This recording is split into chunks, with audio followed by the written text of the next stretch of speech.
know how to fight? You know how to fight? Let's go right now. I'm ready, bro. Let's go. You don't know what the fuck you're dealing with, bro. You don't know what you're dealing with. I protect this store at night. People try to rob us and I stop them. What are you telling me for? Because you treat me like I'm nothing. You call me a fag. I am a fag. Oh, spicy, that guy. I didn't hear the audio, Rob. Rob, listen.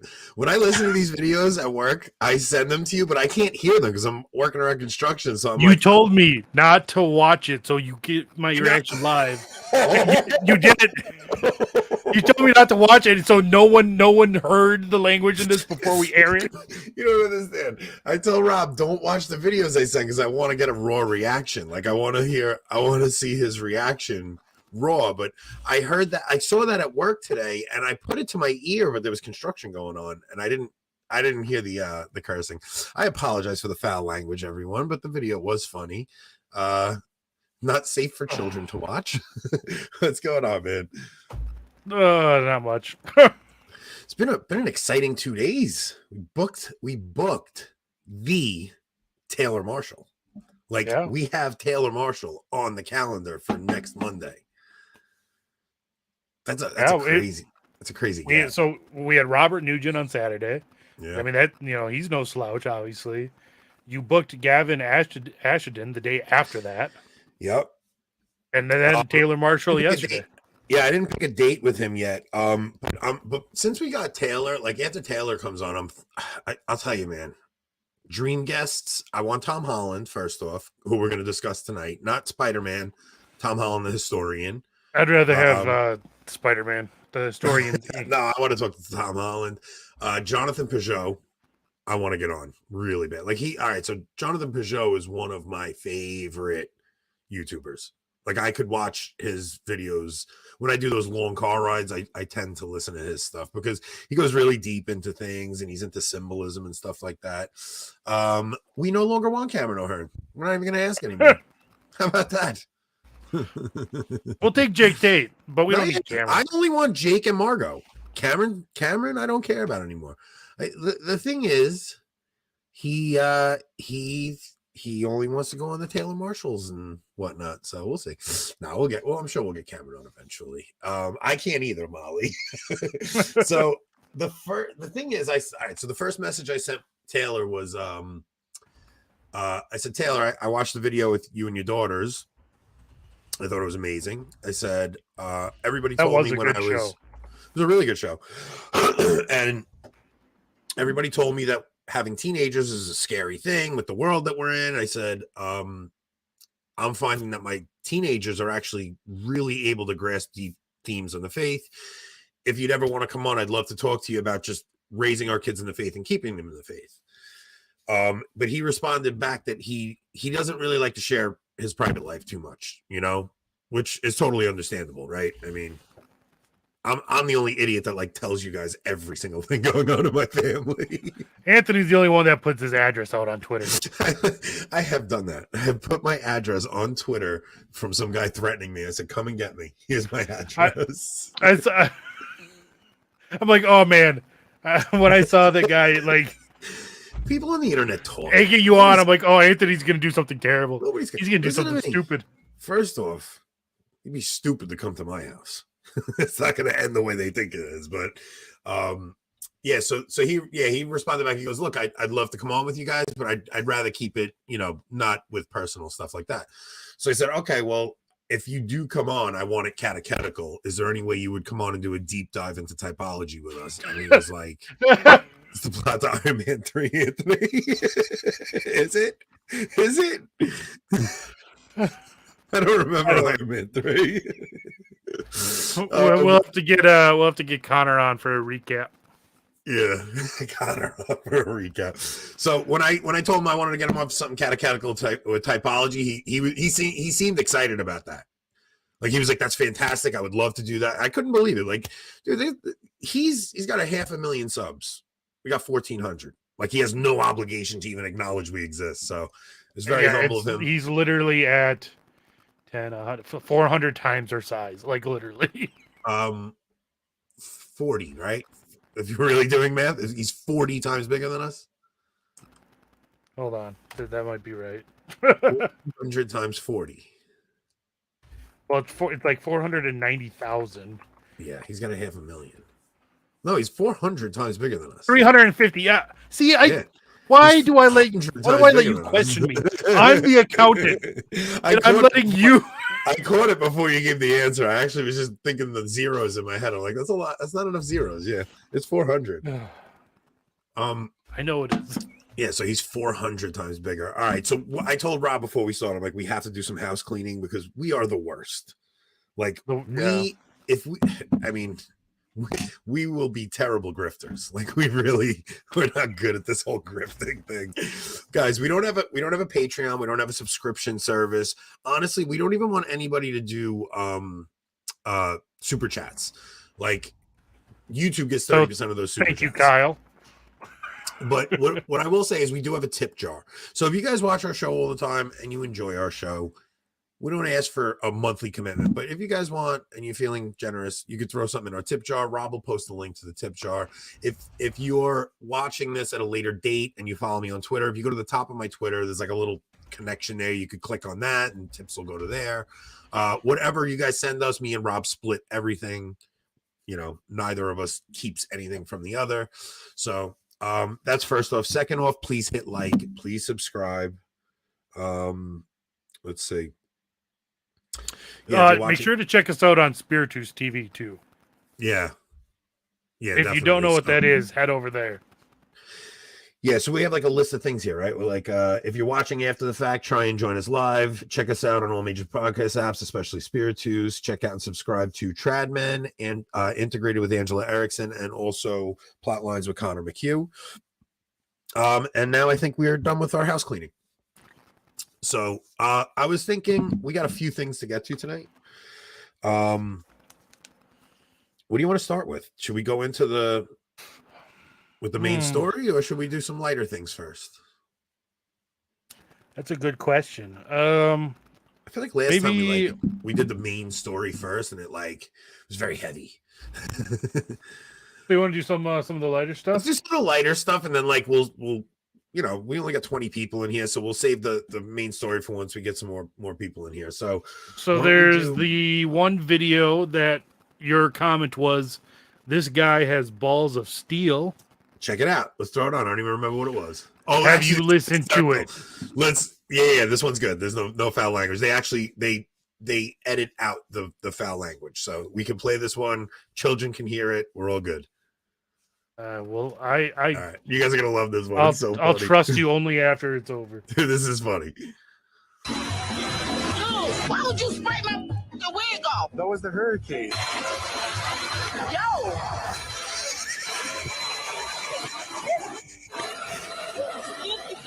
Excuse me. What is wrong with you? What's wrong? You dropped my mother wig. I'm sorry, that's not a wig? Yes. What in public? That wasn't me. Yes, it was. That wasn't me. No. You blew my wig off. How did I do it? With that bullshit. Like this? Oh my I god. like how even this guy thinks it's hilarious, right? Dude, you gotta play it to the end. The last one is so funny. This is so embarrassing.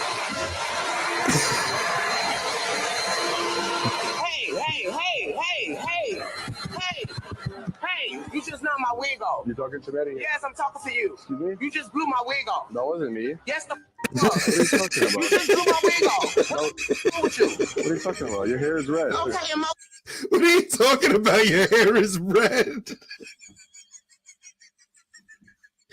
Dude, do you know how nervy you have to be to pull that off? So you know how you want me to get arrested? Yeah. I'll do that if you do this first. Dude, I'll be honest, man. That is nervy. He's lucky he didn't get stabbed. That's crazy, man. You're dealing with a volatile group of people when you're blowing a black woman's wig off, bro. You can't just blow a black woman's wig off and think everything's gonna be okay. I love how he plays it off. He just plays it off like she's tapping on him and he's pretending like he's not hearing her. But it's like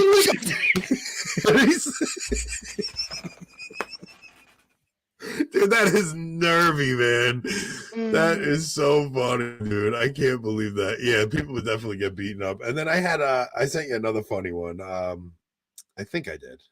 Um, Oh, we got the Netanyahu clip. You can do that. Let's do that one. Let's do Netanyahu. okay. Is it actually Netanyahu, or is it just the one about Israel? It's the one about the Amish, the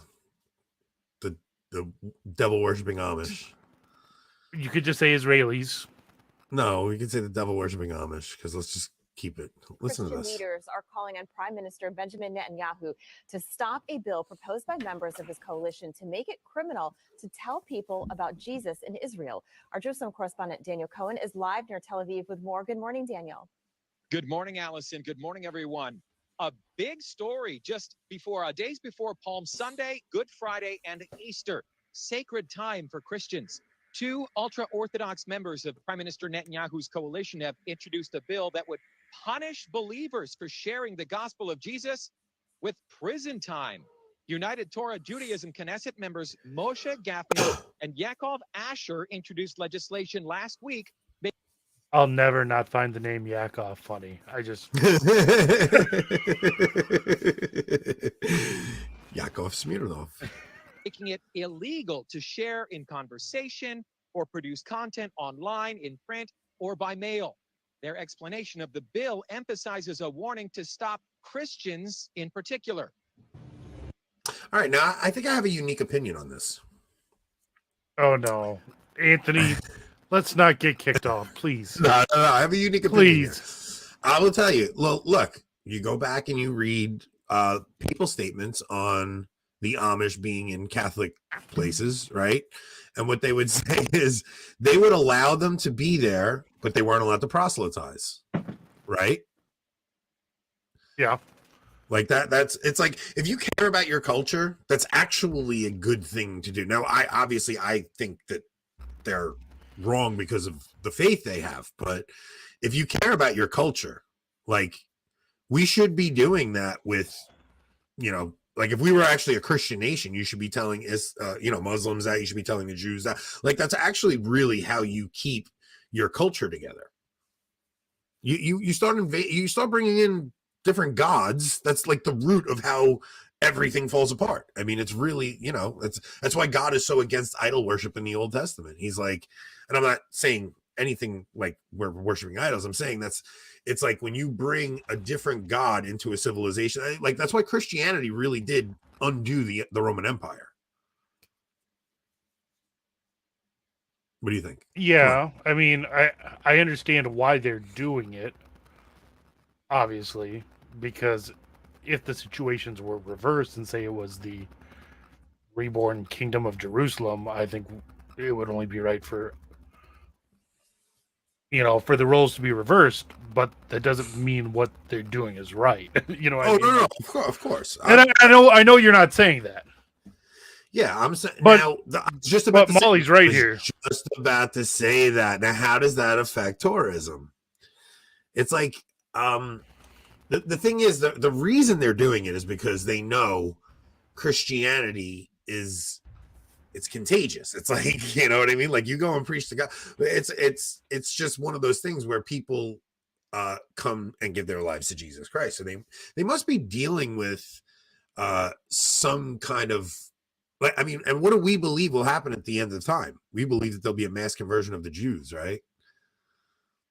Yeah, and we also believe a certain other thing about who a certain someone will be. You know what I mean? Like, Yeah. And ironically, The Zelensky, son of perdition will be of Amish heritage. So we do. Molly was confused one time when we were saying Amish, but we kind of use that term interchangeably because no Amish people watch YouTube, so they can't complain. I mean, right? There's no anti-Amish defamation league, so we figure. Keep drinking, Rob. I'm gonna just make my own drinking game. It's been a while since I've had a drink, man. How's your Lent going? Good. It's going good. Yesterday was the the one day I let up on my, personal abstinence from St. meat, Joseph's. since it was, the first class. I know traditionally they would have abstained still, but obviously since we're not bound by it, I decided to eat meat on the Feast of St. Joseph. So that was good. Well, I didn't know they moved it to Monday. Yeah, like Latari Sunday. I didn't Takes realize they precedence. moved it on Latari Sunday. So on Sunday, I actually put some cheese on my pasta. So, but we do that as a custom. Like we get the kids together, we make pasta, and then they sprinkle the Parmesan cheese on like it's sawdust, like St. Joseph the Carpenter. You don't use the actual sawdust Parmesan cheese, though, do you? No. This is ironic. This is ironic coming from Margot, considering the number of things that she will not eat. She will not eat, and not just that, she wouldn't talk to me for 3 weeks because I said you shouldn't eat something on Sunday, and then I go and eat something on Sunday, and she's calling me out for it. I think she's calling me. She's calling me out. Okay, so we don't have to debate this. I don't want Margot not talking to me again for a month, but I'm of the opinion that since Lent is only 40 days or 46 days, and we don't really have any fasting throughout the rest of the year, I think that, not that you're bound by it, but I think it's more meaningful to not give in on the Sunday. But I don't think anybody's wrong if they do. When she says precedence, she means liturgically they take precedence over other feast days. Right. No. Oh, okay. I thought she meant no, what she said here. She said Sundays are free days anyway. Yeah. I didn't know what you had that one up there for. It says not the fasting debate. And no, I'm not afraid of you. I just don't want to upset you. I don't want to hurt your feelings. You get very sensitive. Let's see. All right, so should we go over the list of things that Margot won't eat? Let me see if I can find it real quick. that was insane. It was like normal thing. Like she doesn't like vinegar. How do you not like vinegar? It's like vinegar's in everything. First off, malt vinegar is the best condiment for French fries or fish. Oh yeah. Yeah, I never had them until I went to Steubenville with you. And you like that's right. We had them at the place. Greek place, where you said gyro. That's why. What else would I say? Let's see. Yeah, Sundays do take precedence over St. Joseph's Day, but we had family together, and my wife made pasta and sauce, and I just figured we'd make a little tradition out of it because, like we usually do. And then Monday, I went back to my Lenten fast. So going down the list, like. All right, so she actually crossed them off. Can we make that bigger? Because I can't see. Let me see. Wait. Maybe I can make it bigger on my end. There we go. But then I can't see comments. All right, so she won't eat mayo. I love mayo. Mustard. I agree. I like mustard. Vinegar. How do you not eat vinegar? Blue cheese, raw fish. I mean, I like sushi, so I'll eat fish. She won't eat any kind of. Margot, what do you eat? You eat chicken, grapes, sourdough bread. Like there's less things that you will eat than won't eat. This is crazy. Like Brussels sprouts, I can understand. They're not like a good food, but like I'll still eat it. Fry up some Brussels sprouts and some bacon fat though, and that's amazing. Yeah, it is pretty good. And if it's all about what you dress it with. Zucchini, I just had zucchini. Like cabbage. I kind of understand, but water. Like cucumbers are eggs. Water. How do you not like eggs? Eggs are like the most versatile food in the world. You can put eggs in anything. Margo, you're a crazy person. Avocado I hate, but I'll still eat it. Like I'll eat it, like I don't want it, but I'll eat it. Avocado's I don't nasty. understand like the pineapple and grapefruit. I don't get that. I hate grapefruit, but I'll still eat it. Like these are things that you won't eat, it said, right? It was like list of things you won't eat. Like there's nothing on that list I won't eat. But there's things on that list I probably won't choose to eat. But like cucumbers, I'm iffy on. Sometimes they're good. Celery, I always dislike, but I will eat it. And olives, dude, a blue cheese. I really dislike olives. A blue cheese stuffed olive is out of this world. Like I will black olives. I will pick off of pizza and tacos. I really, but I would eat it if I Yeah. All right. So you don't put Not black olives on offensive. your tacos when you do tacos at home? Absolutely not. Oh, we do. I'll do black olives, corn. But the I would eat liver any day over black olives or green olives. Molly says there's nothing on that list that she doesn't like. Yeah, it's like I mean, it was just like a list of good food. I was like, why would anybody not eat this stuff? It's like there's a couple of things that I prefer not to, but like I don't know, I'll eat anything on there. Like, how could she not like pickles? Pickles are amazing. I wouldn't say they're amazing. They're mediocre. I love. You pickles, can't you never have a bad pickle, right? But I've I never can had like one that blew my socks off. I could eat a jar of pickles like it's nothing. Like pickles on a cheeseburger, it's phenomenal. Are you kidding me? How do you have a cheeseburger without pickles? I like cheeseburgers without them more, but no way, you're crazy. All right, so Margot's a loon. We've established that. All right, you want to do Neil deGrasse Tyson? The Space Wizard. Yeah, Neil deGrasse Tyson. Listen to the absurdity you're about to. So Neil deGrasse Tyson explaining his opinion on Saint Joan of Arc is going to. First off, why does an astrophysicist get to share his opinion on Joan of Arc? Who the heck cares? You know what? And because I'm going to tell you another one he had after this. We'll watch this, and then I'll tell you another one he had about Columbus. Let's see. Oh, this is going to piss me off. I know it. Yep. Of Arc? You remember you read she was burned at the stake. They couldn't burn her at the stake for not being religious. She was very religious. She was trying to kick the British out of France, her mother country. English, not British. There was no British then, you stupid space wizard. She led soldiers into battle. Wow. Do you know half? I don't know if it was half precisely, but a big reason why they indicted her and burned her at the stake was for cross-dressing. And I look. There's a passage in the Bible in Deuteronomy. You ready? Mm-hmm. It's if the woman dons the clothes of a man, she is an abomination unto the Lord thy God. Oh man! And so they said we can get her on that. They're like trying to throw the book at her.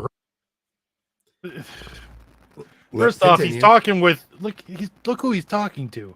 Look at this guy. Listen to his line of thinking. Right? We got her on this because you can't lead soldiers into battle with a skirt riding side saddle. Yeah. That does not work. No, you got to put on at least a strong hat at the earth. So is she an early person who's just a tomboy? Yeah. Who's expressing herself in male, though she's biologically female? I want to strangle him. Like, she was not put on trial for wearing men's clothes. That is, it sounds like something a Jesuit would say. Maybe that's where he's learning. So when he's talking about Columbus, when Rob is canonized for being Anthony's friend, we'll always remember the quote, stupid Spain. I thought he was going to say stupid Brazil nut. I thought you were going down that road. I thought you were going down that road. Can't believe you just said that. Oh, you know what I mean. Yeah, so then I wasn't watching this. This is like one of those things that just comes across your timeline, you know? And one of the other things I heard him say was, when Columbus came, and you want to know that Columbus is a bad guy, there's nothing proves that he's a bad guy more than this. He knew when there would be a lunar eclipse, and he tells the indigenous people, you're going to give me all of your stuff, and if you don't, I will make the moon disappear. I'm like, first off, that's such a ridiculous thing, because who's to say that Columbus didn't come here and actually have like a miracle thing, like what's his name, St. Patrick, like maybe Columbus actually made the moon disappear because we believe in miracles. But to him, it's so preposterous. Columbus must have known the exact day that there was going to be a lunar eclipse, and he used it to trick the indigenous. Like, first off, it's a made-up story. It's not even a real thing. And if it was, I guarantee it was. I've never read that in any of the history, but maybe it is there. But the and thing even if he did, who cares? Yeah, but who like cares? The thing is, he could just say something like that, and when you're talking to the audience that he's talking to, nobody even questions it. They're like, "Oh, Neil deGrasse Tyson knows. Oh, so smart. He's so smart. Wow. The Catholic Church, they're so dumb." Yeah. And then the USCCB actually, why don't you pull that article up real quick? Because the USCCB actually put out the USCCB's Bishop's Doctrine Committee issues guidance to Catholic healthcare institutions on respecting the fundamental order of the human body, and it was it was okay. It wasn't so bad. Let's see. Here we go. As an example of immediate concern, the committee cites the interventions advocated by many in society as treatments for what is termed gender dysphoria or gender incongruence. These interventions involve the use of surgical or chemical techniques that aim to exchange the sex characteristics of a patient's body for those of the opposite sex or for simulation thereof. As such interventions do not respect the fundamental order of the human person as an intrinsic unity of body and soul, with a body that is sexually differentiated. The committee states that Catholic healthcare services must not perform them. While affirming the Catholic healthcare services must employ all appropriate resources to mitigate the suffering of those who struggle with gender incongruence, the committee asserts that the means used must respect the fundamental order of the human body, or else the human person will not be helped but rather harmed. I mean, that's a pretty good statement. Yeah. Right. That's like, I mean, and that's the fact of the matter. It's like, for all the things that, we're in a time, we're going to wind up getting into this with the Barron article, because just all of the ways that the church handles things now, they've completely ceded their moral authority to the state at this point. And that next article we're going to get into really goes into that. What I don't understand is why. So they're basically saying, "Oh, look, Catholic hospitals and institutions, you really shouldn't help with this stuff." Why not just come up with a statement saying, any Catholic publicly disagreeing with this in the United States will be excommunicated by their local ordinary? Like, what? That would be good. Why can we not just do that? Yeah, it's crazy. Like we. I mean, granted, you're gonna have bishops who obviously won't do that. Gregory. Could you imagine if like it's so strange because we haven't heard clarity like that.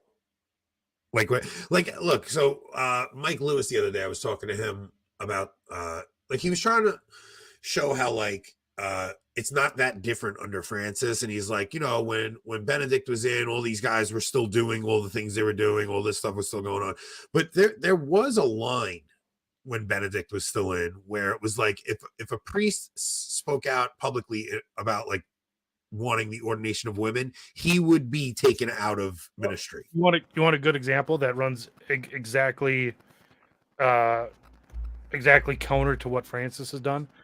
The founders of Life Teen, 2 priests, were excommunicated because they opened up a non-denominational worship center. They were excommunicated under Benedict for that. That's crazy. No way. Francis has gone and opened up a Catholic church at the freaking Abrahamic, worship center in Dubai. Yeah. Francis did what Benedict excommunicated priests for. Yeah, look, New Ways Ministry wasn't allowed to exist, right? The National Catholic Reporter was told they can't use the name Catholic in their name. Like there were things that went on under Benedict where it was like, yeah, a lot of things were going on, but at least it was still clear that the church's teaching, the church's moral teaching was still intact. They would never, the way things are going now are just so benign. It's like, yeah, whatever, anything goes. And you know what? Before we get into the Tom Holland article, why don't we play the audio clip of the Roach podcast? Okay. So if you go to the BBC thing, and while you're playing this, I'm going to run upstairs and grab allergy medicine. But it starts at the 5-minute mark. So if you open up that BBC thing, there's actually there's a podcast that they do, and it tells a little story. And there's a couple of people in the UK saying how beautiful the Latin Mass is, and then there's real quick at the end you hear Cardinal Roach talk about how the theology of the church has changed. Okay, hold on. The kitty's upstairs, but she was all over me before I came down here. Okay, here we go. Just reminded everyone that Russia doesn't recognize the jurisdiction, so that's just 0 for them. It'll be Nina, right thank after you very this. much. Nina Nazarova, our Moscow correspondent. The Latin Mass has become an unexpected battleground in a Catholic culture war over the future direction of the Church, where the late Pope Benedict created space for traditionalist Catholics who value the rituals of the pre-Vatican II Mass. Pope Francis has changed the rules to require bishops to seek permission directly from the Vatican before it can be celebrated. And those who love the traditional Latin Mass now fear it could soon disappear from church life altogether, as Orla O'Brien now reports.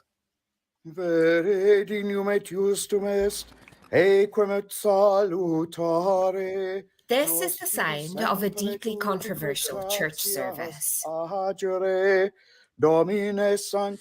Tridentine Mass dates back to 1962, before. First off, how stupid is that statement right there? And that it dates back to 1962. I'm like, are you kidding me? Like, no, that was when it was ended. Like, oh no, it dates back. Come on. Maybe she means the controversy over it dates back to 1960. I don't know. It's just terrible. Before the Second Vatican Council opened up the Catholic Church to the modern world. Critics claim those who love it want to turn back the clock to a more traditional, conservative world. Its supporters insist the old rite has a sense of awe that's lacking in the modern Mass. First of all, I think it's so still, and the silence is kind of like it's almost tangible. The silence, it's like part of this veil of mystery. But it really spoke to me. I think the language of this reverence. Catholic YouTuber Maria Jones attends a Tridentine service every week. She says it's changed her life, helping her connect with a community of like-minded souls. But I suppose we've kind of found our tribe or something like this. All these big Catholic families that just want to, know more about the faith. Like many others, Maria was shocked by the Vatican's latest clampdown. I was really surprised. I thought this was such an amazing thing that was happening. And more we're hearing about these pockets that are building up of people who are just loving the Mass and are just quietly loving going to a Latin Mass. Now parish churches can only use the Tridentine rite if their bishop gets permission from the Vatican. There's a loophole for non-parochial churches. So some Latin services have been able to continue. But Father Michael Hall, the Episcopal delegate for the Latin Mass in Leeds, is still angry about the clampdown. Bluntly, I would like to see Pope Francis and Cardinal Roach repent of the action they have taken. And wait, who said that? Abandon the. Father Michael Hall. He's just a priest. I thought he was a bishop or something. This is a great statement. They said he's the moderator of the Latin Mass community in the Diocese of Leeds. Wow, he's telling Pope Francis to repent. It's nice to see someone stand up, but at the same time, I wouldn't be surprised if it's not Michael Matt, right? It's like restrictions they have brought in. It feels like a time of persecution by Rome. I almost think disappointed is putting it mildly. Pope Francis should be my ultimate spiritual father on earth, and yet I feel that Pope Francis hates me and people like me. Pope Francis has called people like me backward and used all sorts of strange technical terms that show he has a very low regard for us, and that saddens me. It's not that I hate him, it's that I think he hates me. But some say Pope Francis has good reason for restricting the trial. So Molly, I'm assuming that was Ryan Grant's wife's passing, Sarah. But so like you guys are all kind of like, if you're watching this and you're like, you guys all kind of pay attention to what's going on in the church. You understand the struggle. You understand like the things we've been going through the past, few years with the restrictions. My wife doesn't pay attention to any of this stuff, right?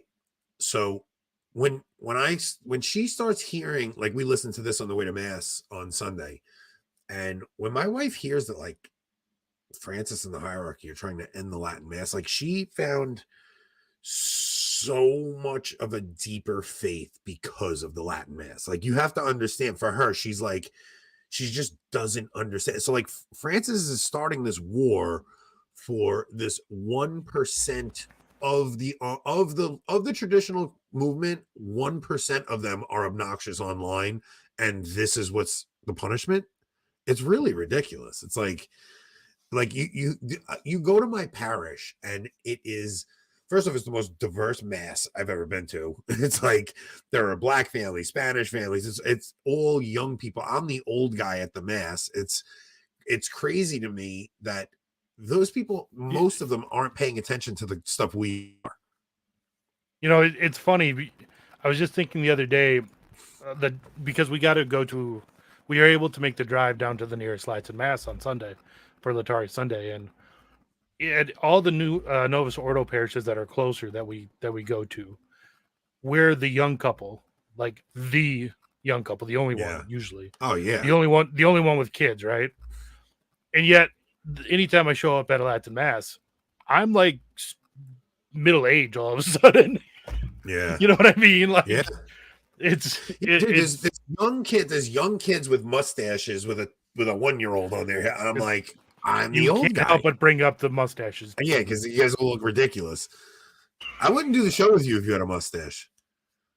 I would refuse. That's all it takes. That's all it would take. You come out with a mustache one night, and I would refuse to do I this. gotta go shave.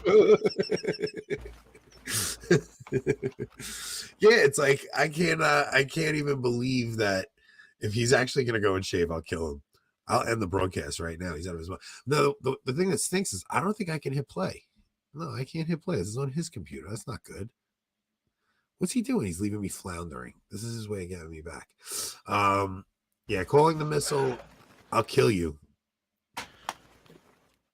think I just You just leave me hanging alone. You know how I feel I'm about just gonna this. do this right up into the camera here. Don't do it. How does this work?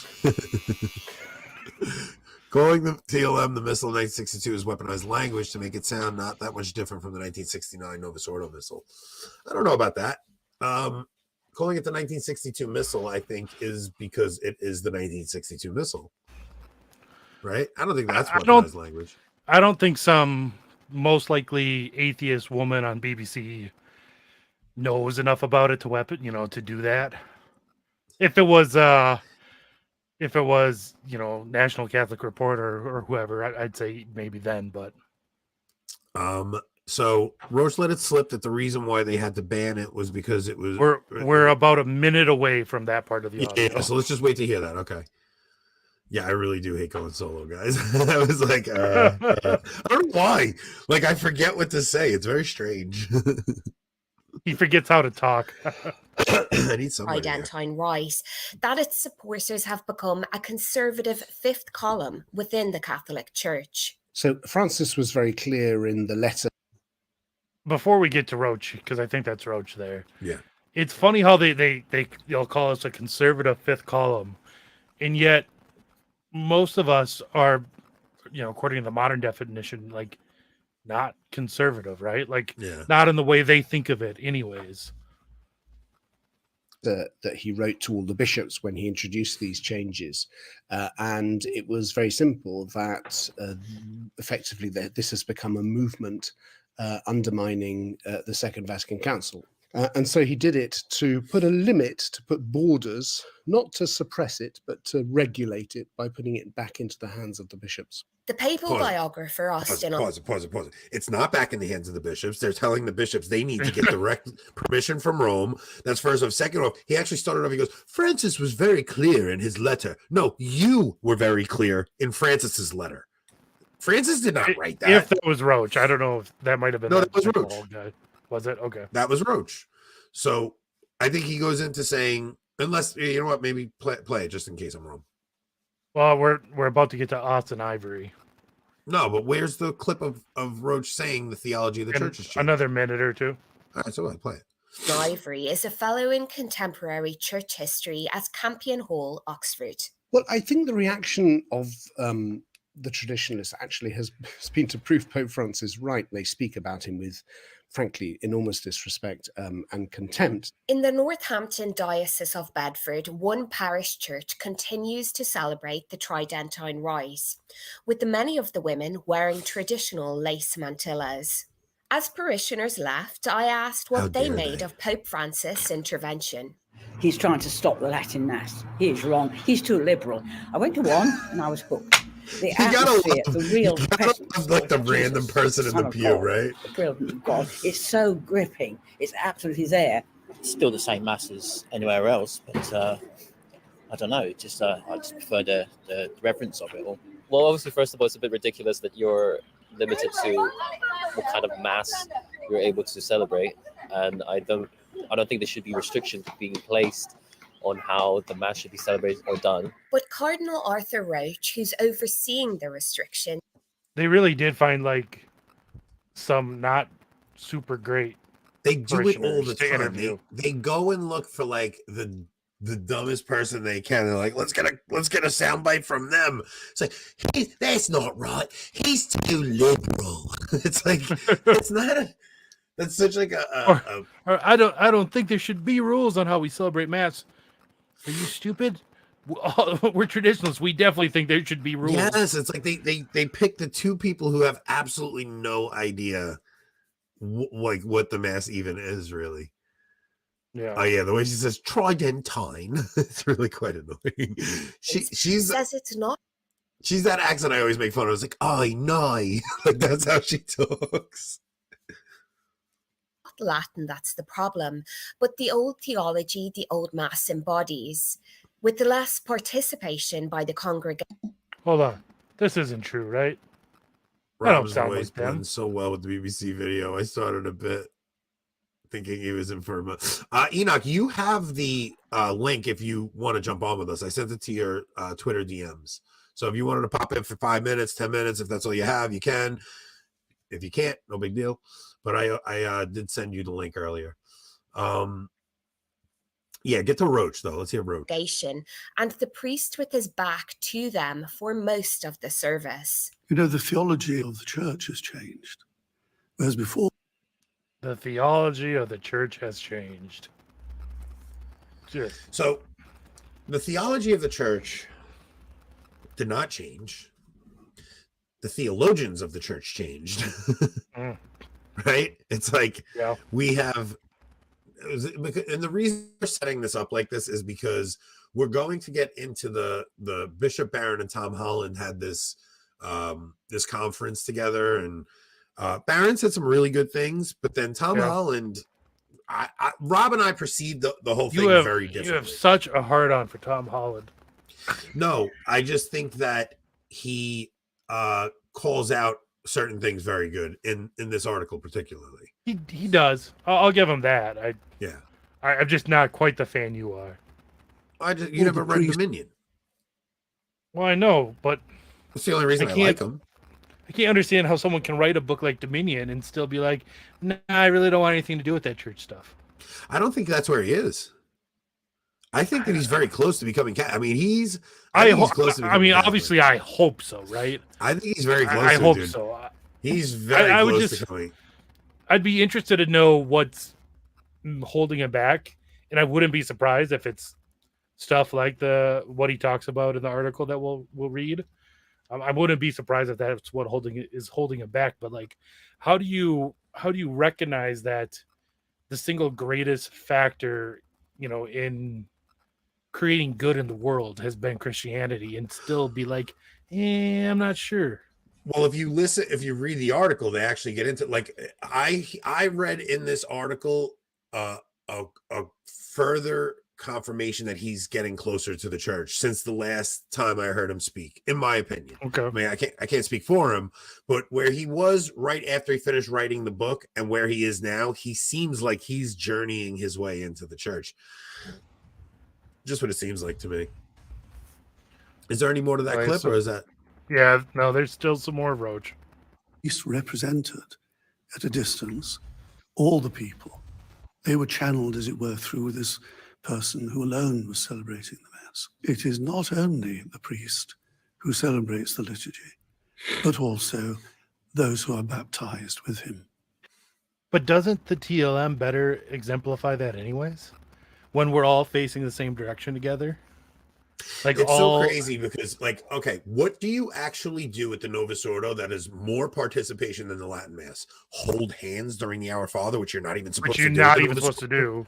What is the active participation other than the cringy saying the Our Father together in unison? Is it like it's almost like a little weird the way they do it, and the sign of peace? Like, what is it that you're doing in the Novus Ordo that Do you know how little people actually participate with those stupid, banal responses?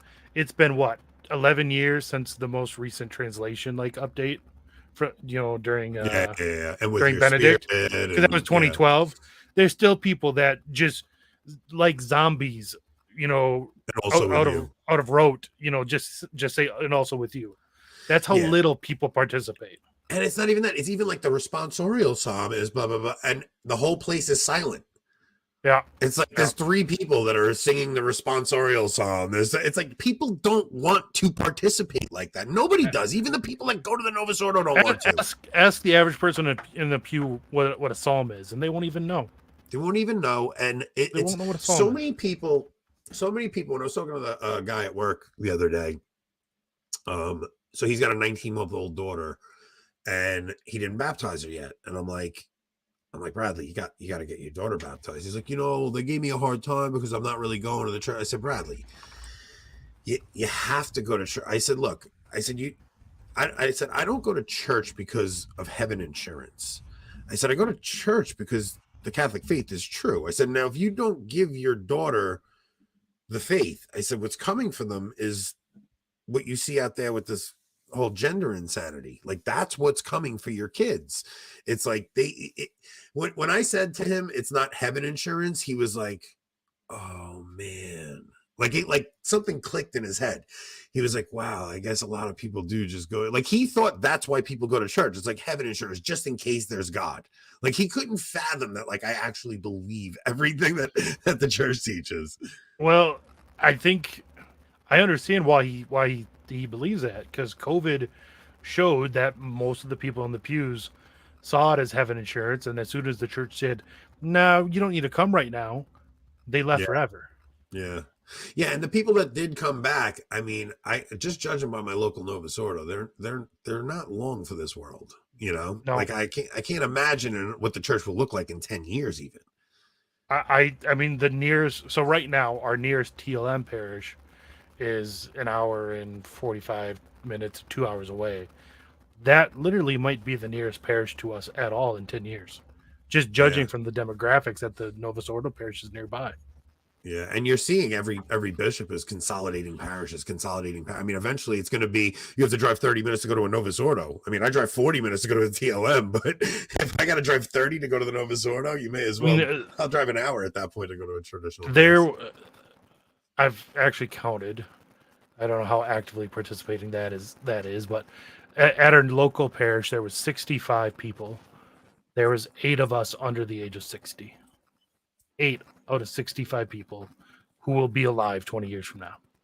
Yeah, that's crazy. Laura, okay, so Laura says, after 18 years of marriage and Novus Ordo attendance, once we started attending the traditional mass, that's when my husband wanted to convert. My wife converted years back. I think a large part of that was because she wanted to make sure she was the same religion as her kids. After attending the traditional mass, the first few, she was so like, I don't want to be here. This is crazy. I don't even know what's going on.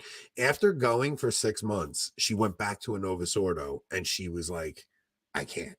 Like, I can't go to the Novus Ordo. So then she's back at the traditional mass. And I actually tweeted this when this happened. It was probably like 3 years ago. I heard my wife say for the first time, Anthony, I love Jesus. Like, she actually, this mass converted her heart. Like, it's not anything I say. It softened her heart to the point where she, like, so I used to, like, basically preach at her.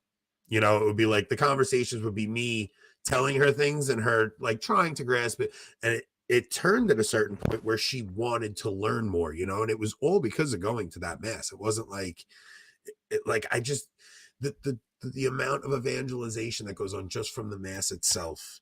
It's crazy that it's just crazy to me that they would even consider taking this thing away. It's so, you could just tell how afraid they are because the swelling movement coming up behind it. Like they see, like, I think there's a quote in For Greater Glory where what's the leader's name in Mexico back then? Calles, right? Calles, So Calles, the American ambassador comes and he tells Calles, he's like, I don't know why you're making such a big deal out of this. It's a couple of rebels doing it. And Calles says, in my experience, a few rebels that are focused can take down an entire government. It's like they really oh, hang on, my daughter's texting me. My daughter is at a retreat right now for her confirmation. Probably telling you how terrible it is. I'm sure it is terrible. My daughter's 2 years older than her whole class because she was supposed to make her confirmation during COVID and she didn't, and they canceled it that year. So then the next year I wanted a home catechizer. I couldn't find a parish that would let me. And then I finally got her, they let me home catechize her this year. So she's 2 years older than all the other kids in her confirmation class. So my wife made my younger daughter actually go to the retreat with her. It was like 4 hours tonight. So, but yeah, it's just crazy to me. I mean, the tool that this mass is for evangelization, it's just heartbreaking that they would take it away. So, all right, why don't we get to the main event? Let's get to the Tom Holland article, the Bishop Barron Tom Holland article. Here we go. You want to do the reading on this one? Skip that a little bit because it's like the first paragraph or two are nonsense, right? It's like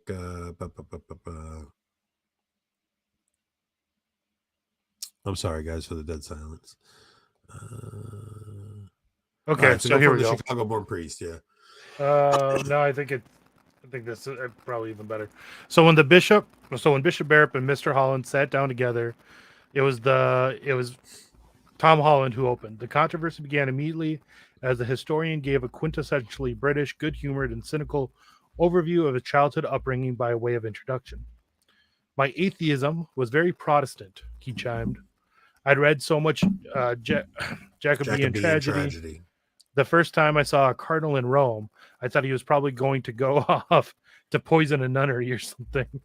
I mean, look at you got to think, like, look, I mean, how much interaction have we had with Protestants the last couple of days on Twitter? It's been like a dumpster fire of Protestants like saying stupid things, right?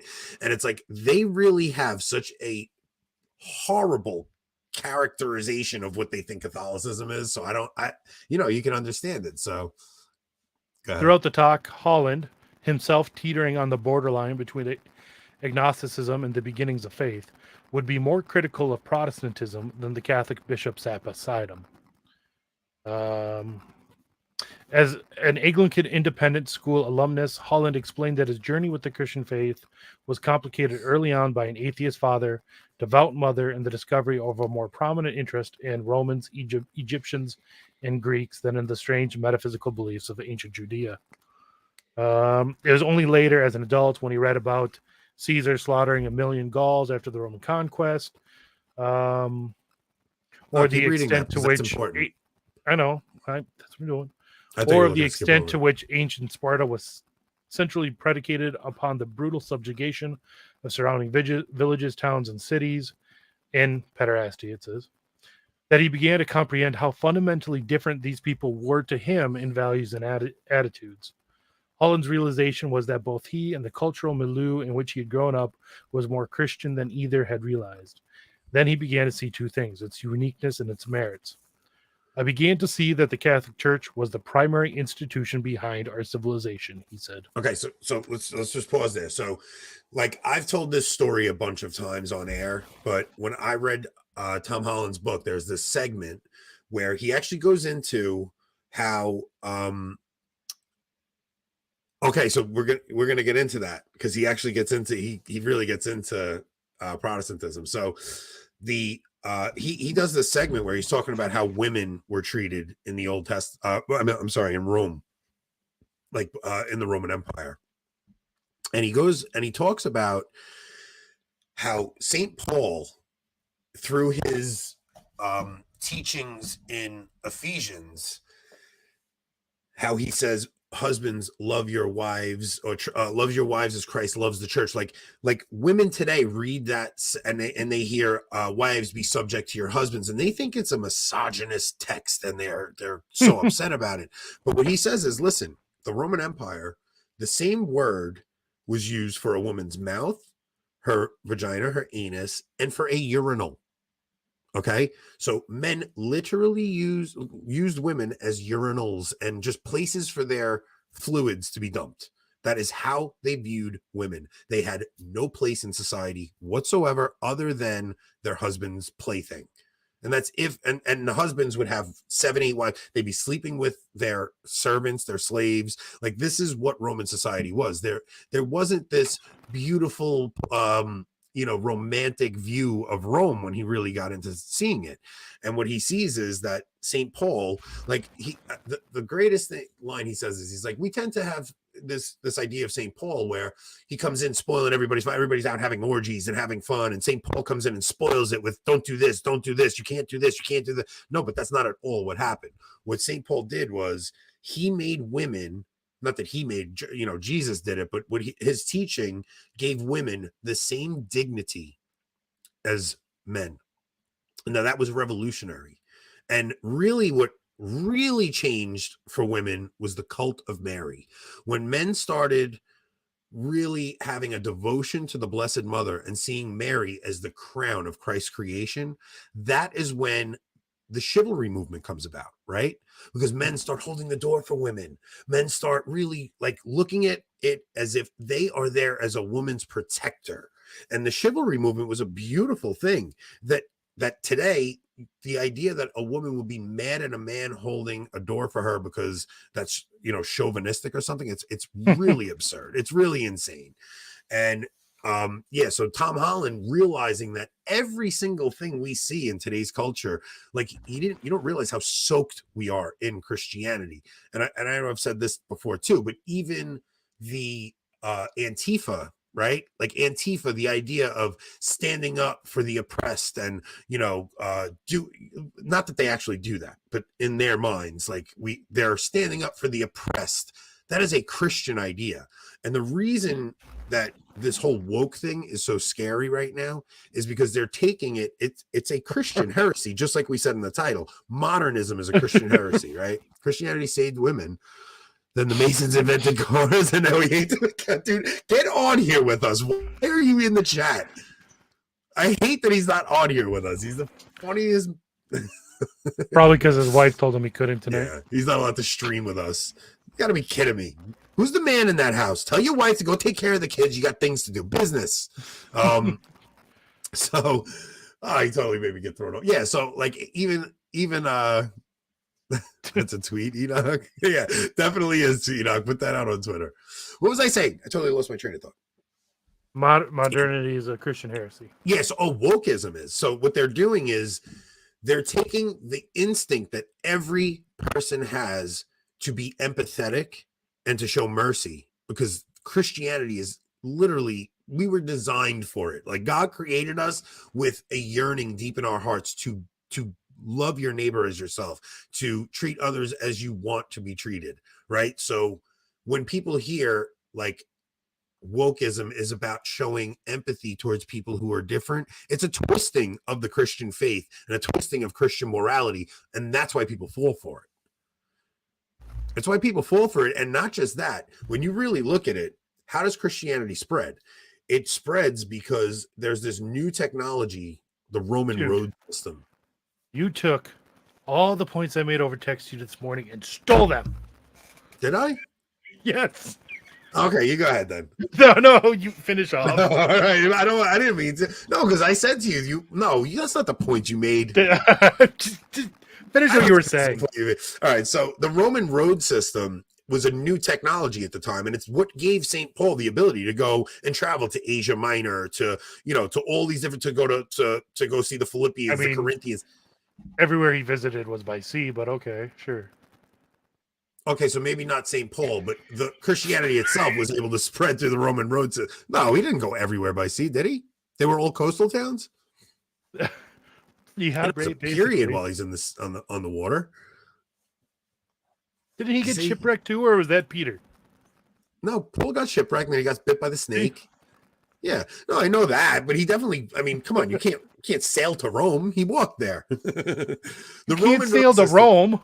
The heck you can't. Listen to me. What I'm saying is the Roman road system is what allows Christianity to spread because people are able to travel from Rome throughout the world. It's a new technology that never existed before, and it is how evangelization winds up taking place. I mean, you have some of the apostles going to Turkey. You have them go, they're going all over the place, and it's because of this Roman road system. Now, what you have And you know now what? is Those roads still have less potholes than the roads around. they absolutely do. They didn't use asphalt. They didn't have Anthony paving them. Now this new technology, the internet, and so what does St. Paul do though? St. Paul uses the Roman road system, this new technology. And where does he go? He goes to governments. He doesn't go and yes, he's preaching to Jew first, then Gentile, but his main goal is to get before Caesar. Like I'm a Roman citizen. I demand to be seen by. They were going to let him go. I demand to be seen by Caesar to plead my case. And he goes before Caesar, and tries to convert him. And Caesar's like, "Wait, you trying to convert me?" He goes, "Wish that I could convert the whole world." Right? Like these are all things that Paul says. He goes to the leaders of the world to go and tell them, no, you need to convert. Now you have this woke thing happening on the internet, this new technology, and look where they're going. They're going right for the governments because they know, like, this is really an inverse of the spreading of, like, wokeism is their gospel. And they're spreading it. They have evangelization. That's why it's all you hear about now. It's everywhere. You're hearing about gender this, gender that. It's everywhere because they are evangelizing and they are winning. They are winning this. That's what's crazy. Like, we're going to lose because we're not actually evangelizing anybody anymore. It's actually pretty scary. So let's bring the article back up because there's definitely other points we're going to get to. Where'd you leave off? So this is Tom Holland speaking. Some of you in the audience would probably say atheism is the natural endpoint of Protestantism, and I wouldn't necessarily disagree with that. I think Protestant anti-Catholicism and new atheism go hand in hand. He swiftly proceeded to explain that he thinks the messianic and iconoclastic mission of the reformers to cleanse the world of prior superstition is found precisely in the people like Richard Dawkins. He shed doubt upon the revitalized notion that somehow, through the removal of perceived superstition, men would become more moral and reasonable, pointing out it wasn't the case in the early modern period, and it doesn't appear to be happening today. I mean, the less we have God in our lives, the more we've slaughtered each other. So I see today Eric Sammons tweeting out Dawkins is on Piers Morgan saying there's two genders. Oh, Mr. Rationality. Hey, moron. The things that you've been talking about for the past 20 years, the God delusion and the blind watchmaker, all these books he wrote to try and convince people there was no God. Go do whatever you want. You have nothing to worry about. Here's the end result. And he's upset about it because there's only two genders. Hey, moron, we're in this position because of men like you and Sam Harris. I don't want to hear you talk to me about two genders. You should literally go be castrated for what you did to this culture. Join them. Yeah. Holland then gave his advice on how the church should communicate its message, to emphasize how it is distinct. Looking back on Christian history, he noted how the contemporary state has seized the ground on which the church used to stand almost alone. The running of hospitals and orphanages, education, human rights, even love has been captured and rebranded by the world. Now think about what he's saying there. He's saying the church has literally ceded all its moral authority to the world. The world is now defining what love is, not us, right? Like, we're the ones who know what divine sacrificial love is. To lay one's life down for a friend. There is no greater love than this. And instead, the world is telling us love is love. And we're like, okay, we don't want to be labeled a bigot. Like, this is what the church has done since the council. So he gets into the council too, right? Yeah, it's later on. But so now they start talking about Barron.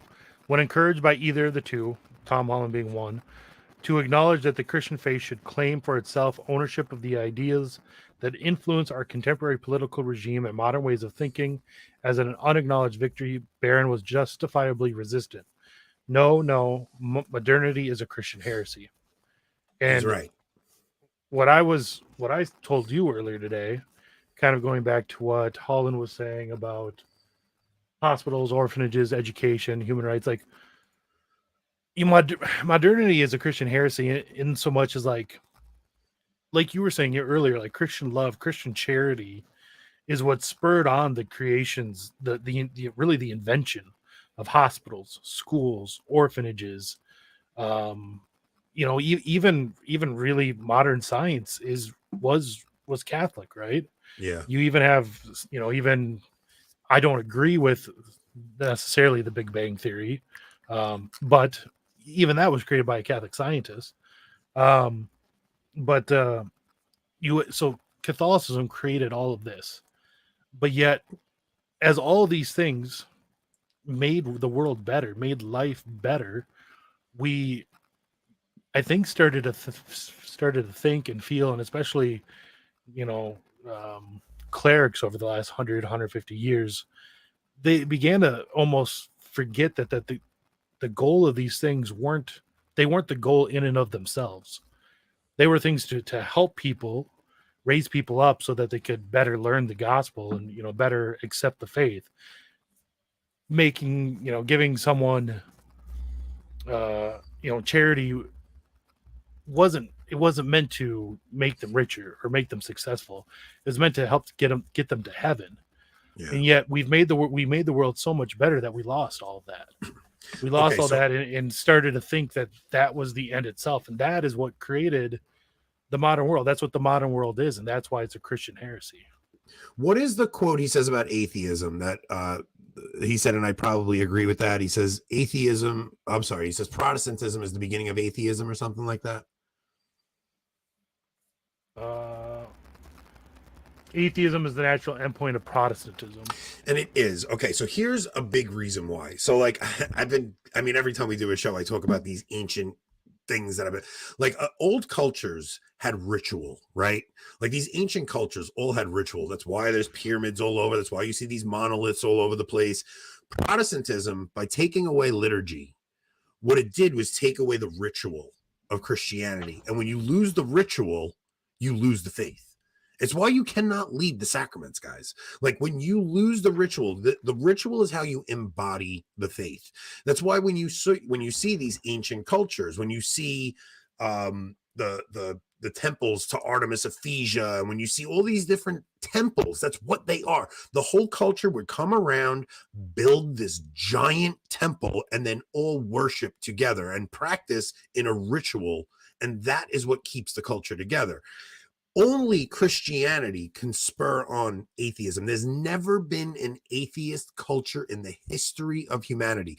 Mankind has an intuitive thing in it that it needs to know where it came from everywhere. Like when you hear these ancient myths of this godlike figure came and taught the people how to move stones to build these monoliths. These are all things that without these creation myths, we lose everything. Like the culture just falls apart. So when you see even the collapse of Rome, you see this all the statues become androgynous. You start to see a blurring of lines between men and women. So like Camille Paglia talks about this, how like all of like the gender stuff starts coming in, and a lot of it has to do with people stop practicing the ritual.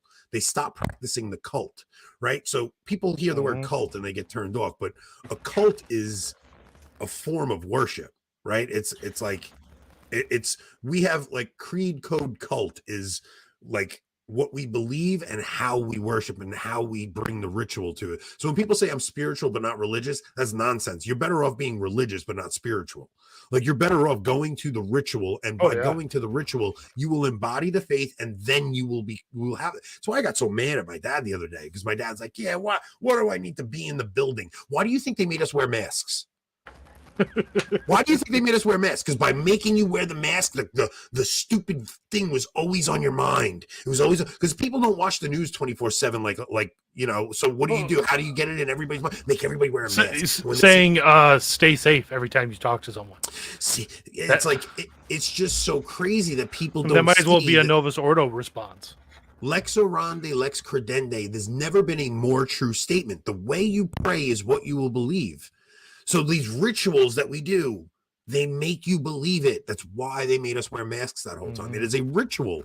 It's just crazy how people don't understand, like especially Protestants, man. It drives me crazy that they don't get what Catholics are doing at all. Oh, you worship the saints, you worship Mary. Just shut up, you moron. We're trying to we're trying to build the kingdom on earth, not in some utopian communist way, which that's why our cathedrals are the way they are. Our cathedrals are castles for the king. And when you go inside that castle, you're actually supposed to pray in a way where you envision yourself surrounded by the angels and saints in this royal castle because you're sitting before the king. Of all the Protestants that would, bewail and bemoan Catholic cathedrals, how many of them do you think would, right this instance, if they could, give money to the creation of a third temple in Israel covered in gold? Oh, it's crazy. Yeah, of course. Right? Yeah, like they have such a minor understanding of what Catholicism is, man. It's like, and even Catholics, like sometimes our faith is so deep and so vast that you could miss some of these things, like because you kind of you focus in on the saints and you have that devotion or whatever your particular devotion is. But especially for me as a man, like understanding how grand the story is, that from the beginning of time, like, and when you read through scripture and you see all these little details, how God fulfills prophecy and how the temple itself, like if you don't understand how important you know what, I'm saving that for Taylor. A lot of this stuff I want to get into, but I want to save for Taylor because I am so excited to get a biblical scholar on to really like open some of these things up. What do you think we should talk to him about? Because I'm thinking we should ask him, how does the Old Testament, like how does the Old Covenant priesthood prefigure the new? I want to talk to him about the significance of the temple and the significance of Jesus's body as a temple. Like that's kind of what I want to get into with him and try to show people how, like, there has to be one church. We are one body. We are one body. The bread. We, though many, are one body because we partake of the one bread, because we are in a Eucharistic kingdom. And it's like, I really want to kind of bring that theme to that show when we get him on. I think the first 20 minutes or so, I have a ton of questions I'm going to ask him. You get Taylor on, you got to ask him some stuff, but ask him how he makes an appletini. I think going from where everything you just said, but then also connecting it to, especially because of his most recent book, how that all connects to how the apocalypse shows us the heavenly liturgy, how it shows heavenly us liturgy and the heavenly communion of saints. The heavenly look, if we do the Old Testament priest, like the Old Covenant priesthood prefigures the new, how the temple prefigures the Jerusalem temple at the end of time, and how Jesus's body is a temple. Like I think we could kind of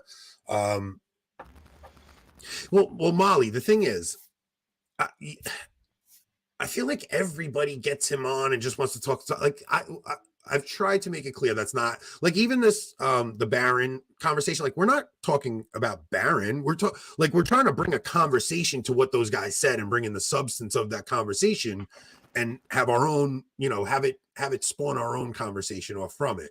So like it's not about of course we're going to talk about Roach and stuff, but that's not really where we want this show to go. If you have an opportunity to get a guy like Taylor Marshall on, you don't talk to him about the crisis in the church. People want to hear about that. They go to Taylor's channel, what he does on his podcast. We want to pick this guy's brain about biblical typology. I would love to talk to him about how the TLM especially connects back to Old Testament temple worship, especially in comparison to the new mass. Because so many people feel like the new mass is was meant to go back to the early Christians, and when really in reality, the TLM especially connects us directly back to the Old Testament. It's the fulfillment. Exactly. It is the fulfillment of the imperfect liturgy they had in the Old Covenant that foreshadowed the new. Like, it really did foreshadow what was to come in the new, and that's what I really want to pick his brain about.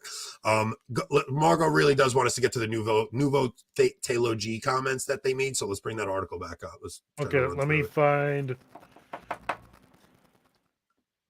I want to find the part where Holland goes after him. Not he doesn't go after him. Enoch got Taylor on, and they talked about what cereal they ate growing up.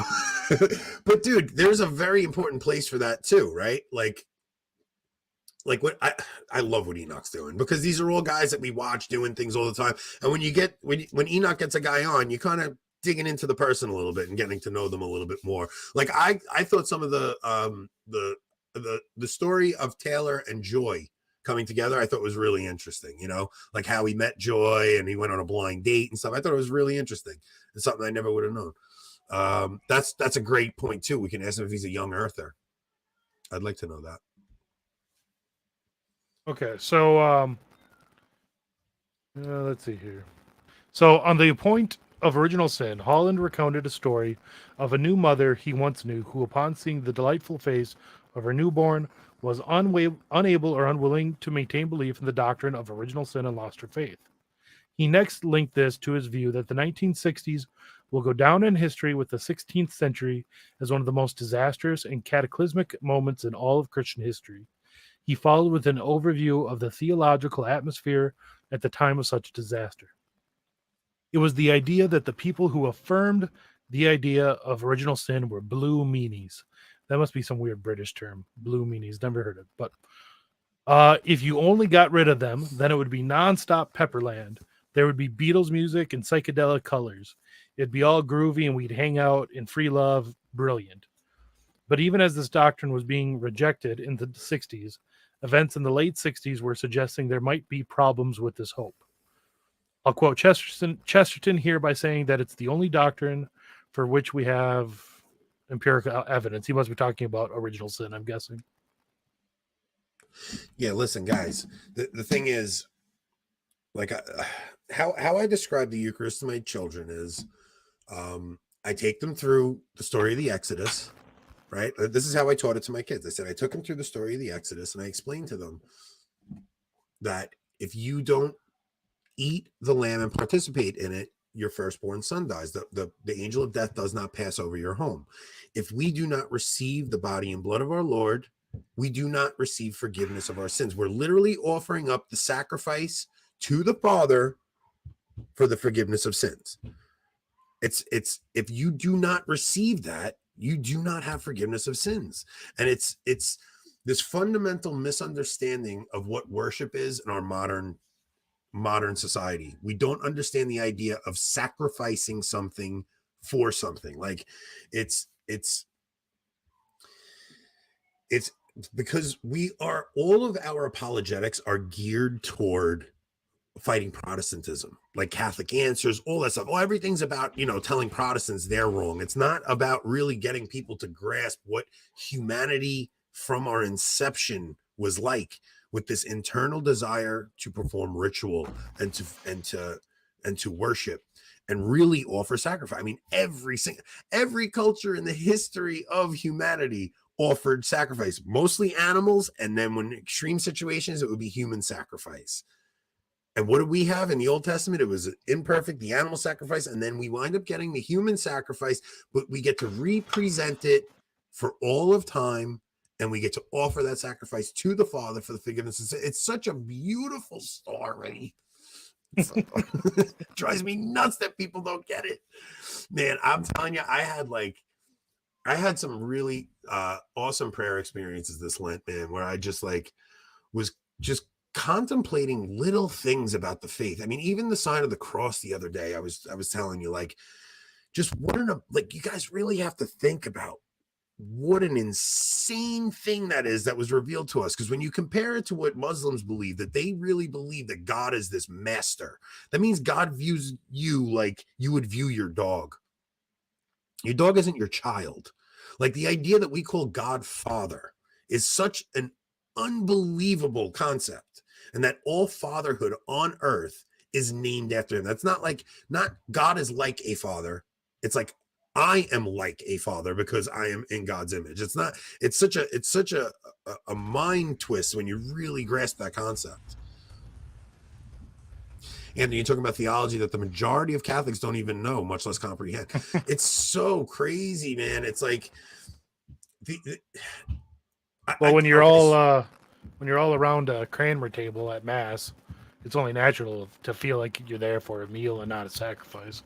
And it's not just that, it's the absence of good priests that we have too right now, right? Like, okay, the liturgy is terrible, and then you have these bad priests that just don't want to convey any kind of theology in their homilies. They want to tell you some goofy story, make you laugh real quick, let you go home, make you feel good. It's like these men are missing an opportunity to really bring Jesus Christ to people.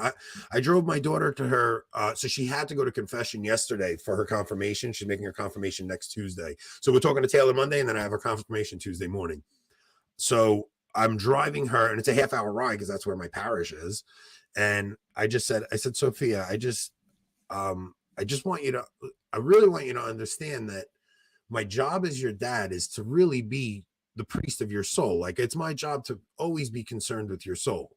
I said, because she likes some boy, right? Like, there's some boy that she likes. And I'm like, and I just want to make sure that, like, you have to have these conversations, especially with your daughters, guys. If you have daughters, like, you're going to have these conversations. And I said, Sophia, do you understand fully, like, what a sacrament is?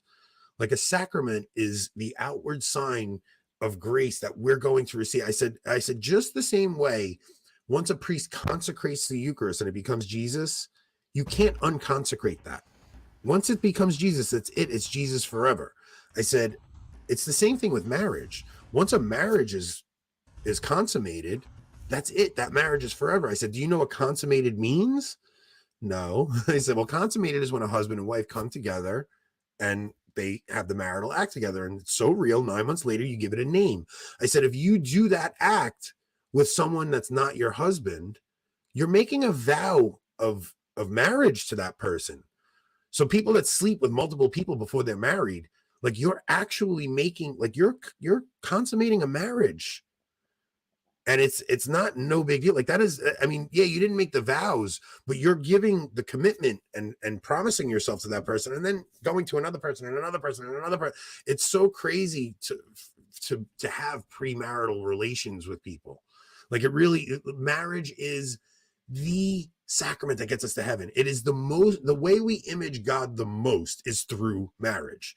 It is the God is a family from all eternity before he creates anything. You have a father and a son in this loving relationship, that the love that they exchange is the Holy Spirit. Now a husband and wife come together, and that the two become three, and that's like, that is the mirror image of the divine. And people don't like, I really want to do like marriage prep classes for pre-Cana, because I really like, it drives me nuts. When I did pre-Cana, they didn't talk to me about anything. Well, here's the thing. You wouldn't be allowed to say anything you just said. They would give you a script to read from. This is all stuff that I talked to my daughter about last night, my 15-year-old daughter, right? So I'm like, listen, you have to make sure. I said, that act is for someone you want to start a family with. I said, and once you start a family, like, your role is to be what the things I'm teaching you right now, like, that's your role to give your children. I said, there's nothing more important you'll do as a mother than to transmit the faith to your children. What Anthony said was better than our pre-Cana class. Yeah, it's like, I've had such you ever have like where you're reading scripture and the words kind of come off the page to you, like, well, you have one of those really deep experiences. I've never had a hallucination. No, it's not a hallucination. It's almost like it feels like God's speaking to you as you're reading his word, right? Like that's happened to me. And then the couple of deep contemplative prayer experiences I've had, one was really on understanding the church as the body of Christ. And even like we were talking about, like, the hospitals and stuff like that, they were saying, like, these are the things that form Western civilization. Of course, we we made the hospitals and the school. We are Christ in the world. Like the church is Christ in the world. So of course he's bringing education and healing the sick. And that's why the Catholic Church did all those things. Right. And it's like the few times I've had deep contemplative, like, I guess revelations where you're like, you know, those, it was in prayer about things like that, you know, but marriage was the other one. Like, especially at that time where me and my wife were fighting, where I went and stayed with my moms for 2 weeks. Like I just, it was like God convicted my heart so much about what a role I had to make sure my marriage was saved. No joke, if I had a couple catechists like Anthony for my confirmation program, I'd feel much better about what the kids are learning.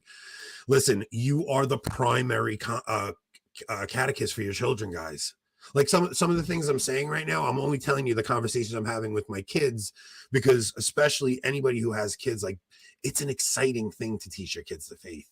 They're sponges. They learn it. They soak it up. It's not something you need to be afraid of. It's just conversations you need to have with them and teach them the deeper things, because they do want to hurt you. Like we were robbed of our birthright. Yeah. We were robbed of our birthright.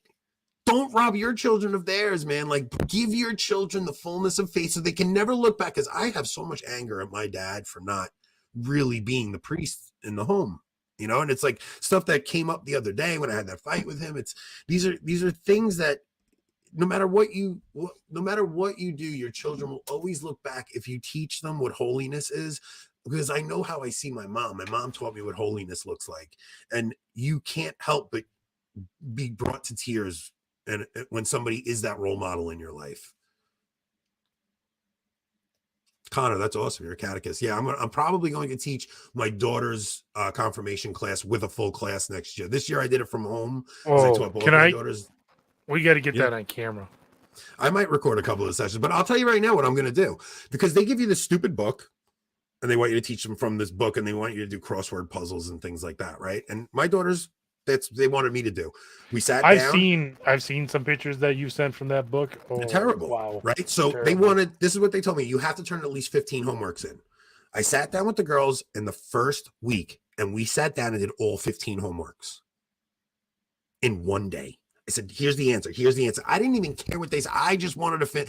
I used ChatGPT to write an essay for her to her hand in, because I didn't want to do the nonsense that they wanted me to do. And then I sat down with my kids and I talked to them, and I read from the Baltimore Catechism. And then we watched a couple of documentaries on the Eucharist on the Formed app. And then we watched the Scott Hahn talk. It's like, this is how you're going to teach your children. You don't think if you send your kids to the catechism program at church, they're going to learn a single thing. They are not. I promise you. That and it's not always about what they learn intellectually either, because I actually had a good formation program going up. Like my parish was pretty traditional. We learned a lot from the Baltimore Catechism. Like, I mean, I knew more about the faith at the age of 18 than a lot of people ever do in their whole lives, right? Like, definitely more than me. Like a lot of what I know now is from then. Even I've learned a lot more since, but it was more the fact that it was more watching everyone around me, my fellow students, but also the catechists, the teachers, everyone at the parish. It was watching them not take it seriously that I feel like led me to not take it seriously either, right? Yeah. Like I never intellectually ever believed anything but the Catholic faith, but I also nothing ever led me to believe, like, intellectually I knew I had to take it serious, but why should I if no one else was? You know okay, I mean? But here's the thing, Rob, because you had that intellectual foundation, like I think a lot of the reason both of us lost our faith is because we stopped attending the sacraments, and because we both had girlfriends and we wanted to do what we wanted to do, right? But you had that intellectual thing.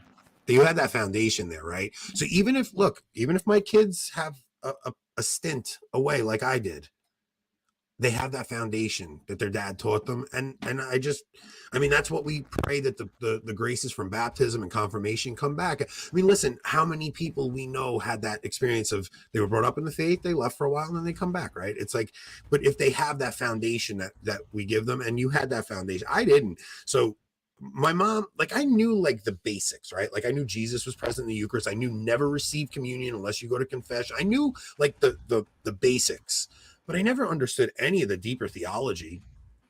I never understood, like my mom was basically like, don't sleep with your girlfriend before marriage. Why? Because God says so. But it was never like, listen to me.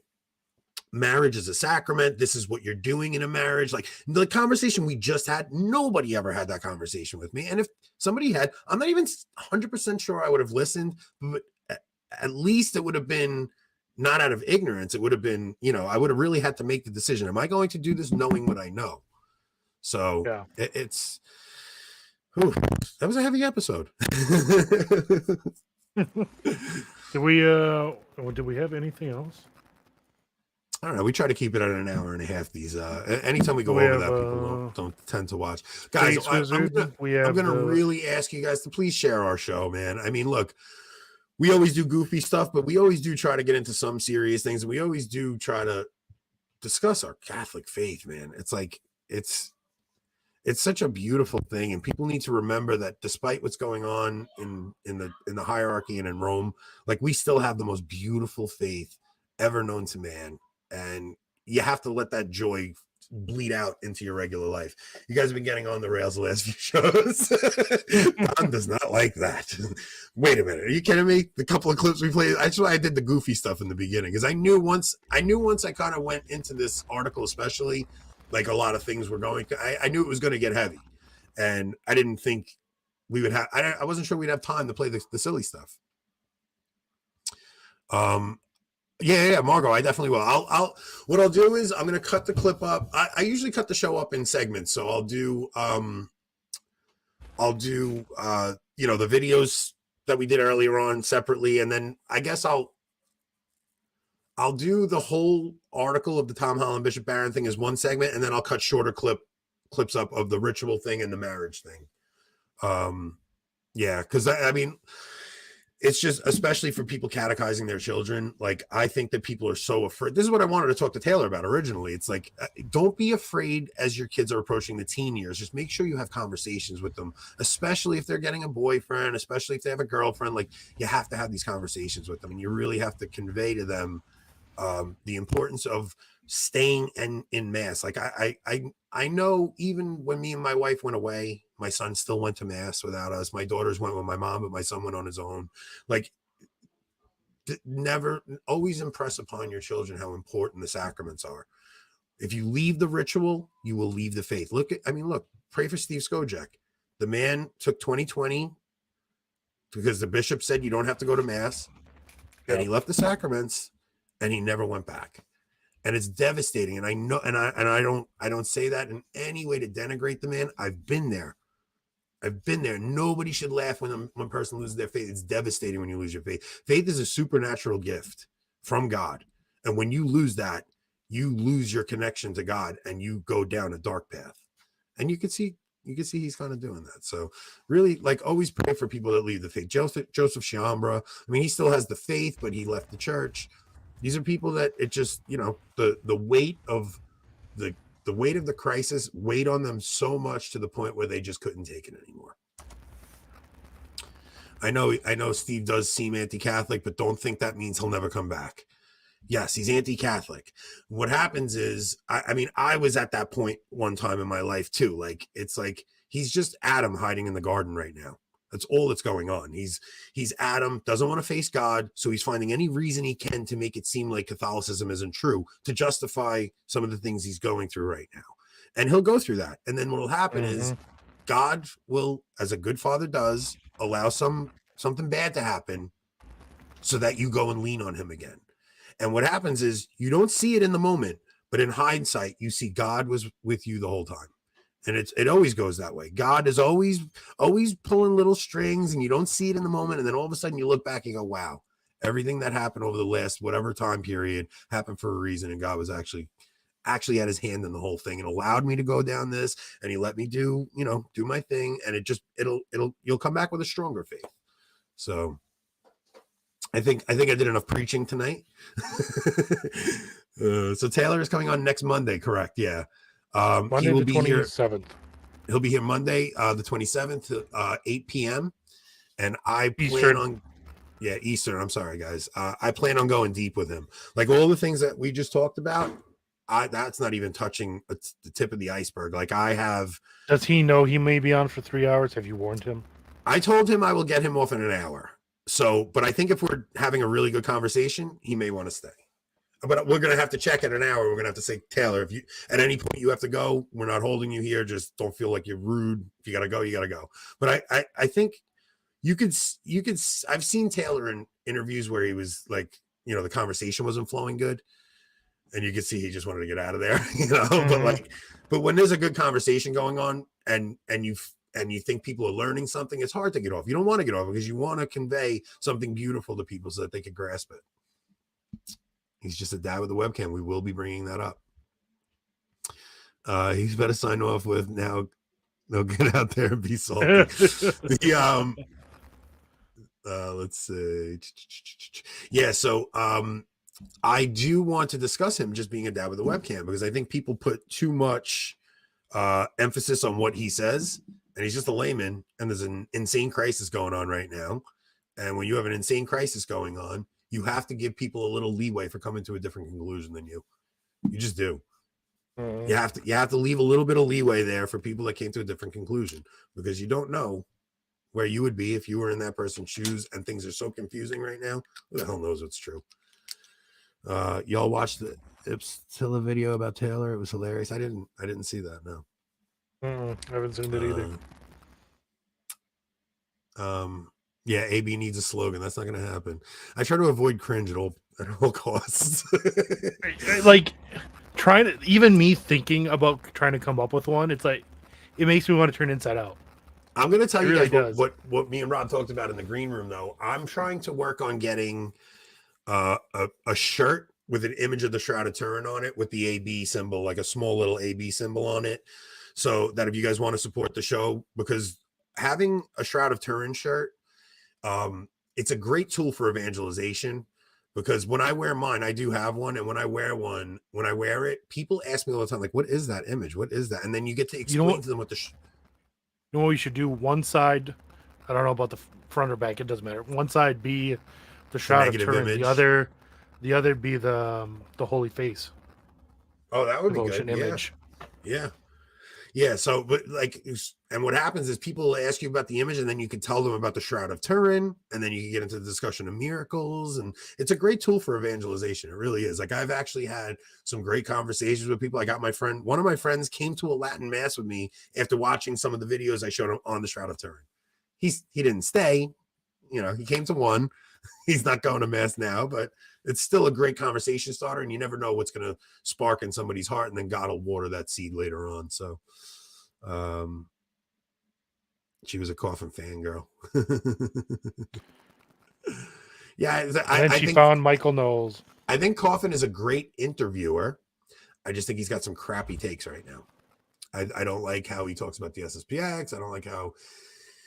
I don't know. He's out there with some of his opinions, but when you watch a good Coffin interview, man, that dude can interview people. You just got done saying, in our time, you got to give people leeway for coming to a different opinion than you.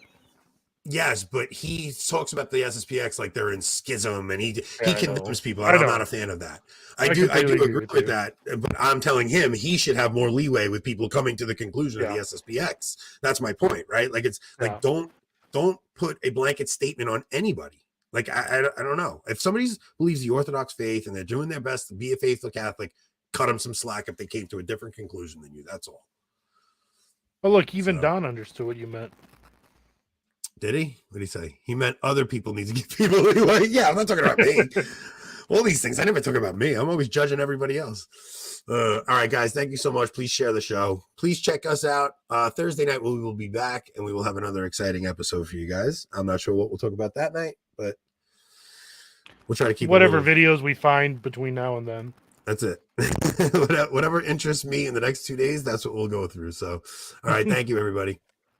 Unite the clans. Enoch.